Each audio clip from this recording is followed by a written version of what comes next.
ইন্দ্রাণী মাইসোর থেকে বলছি। আজকের ভিডিওটা একটু অন্যরকমভাবে শুরু করি।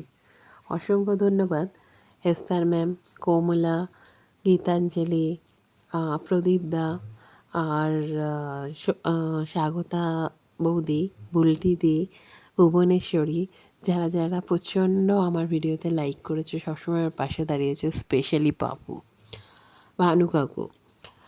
আমি যদি কারোর নাম নিতে না পেরে থাকি, আমি নেক্সট ভিডিওতে নিশ্চয়ই ট্রাই করব তাদের নাম নিতে। আজকে রোববার ছিল, খুব ব্যস্ততার মধ্যে কেটেছে। দেখলেই সকাল থেকে একদম রান্না বান্না ক্লিনিংয়ে খুব ব্যস্ততার মধ্যে কাটলো, কেননা একটা দিনই ছুটি পাই। তো আর এই যে এখানে মাইসোরে শুরু হয়ে গেছে প্রচণ্ড বৃষ্টি, কেননা খুব সম্ভবত সাইক্লোন আসছে। তো আজকে রাত থেকে প্রচণ্ড বৃষ্টি শুরু হয়ে গেছে। আর লিয়াম যথারীতি বাইরে বৃষ্টির মধ্যে ঘুরতে প্রচুর ভালোবাসে, তাই জন্য উনি বাইরে বৃষ্টির মধ্যে ঘোরাঘুরি করছে। দেখা হবে পরের ভিডিওতে। বাই।